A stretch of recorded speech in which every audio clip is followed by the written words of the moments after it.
রাজারহাটে খাদ্যবান্ধব কর্মসূচির ডিলার নিয়োগে পাল্টাপাল্টি মানববন্ধন।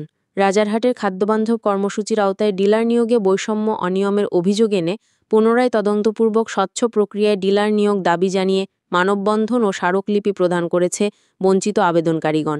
অন্যদিকে এর একদিন পরেই সোমবার দুপুরে লটারি স্বচ্ছতা দাবি করে ডিলার নিয়োগ বহালের দাবিতে মানববন্ধন করেছে নিয়োগপ্রাপ্ত ডিলাররা।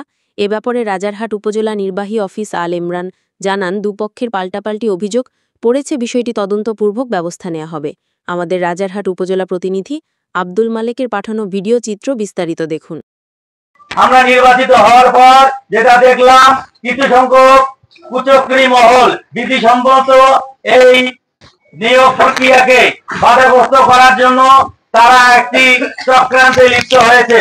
আমরা দেখেছি তারা তাদের যে অনৈতিক দাবি ছিল, সেই অনৈতিক দাবি যখন পূরণ হয়নি, এটাকে বিতর্কিত করার জন্য তারা বিভিন্ন চক্রান্তে লিপ্ত হয়েছে। তারই প্রতিবাদে আজকের এই আমাদের মানববন্ধন। তাই আমি মনে করি আমাদের ইউনো মহোদয় সহ উপজেলা খাদ্য নিয়ন্ত্রক কর্মকর্তাকে অতি দ্রুত আমরা যারা নির্বাচিত হয়েছি তাদেরকে যেন বিধিসম্মত আমাদের নিয়োগ দেওয়া হয়, এই আশা রেখে আমি আমার সংক্ষিপ্ত বক্তব্য শেষ করছি। আসসালামু আলাইকুম।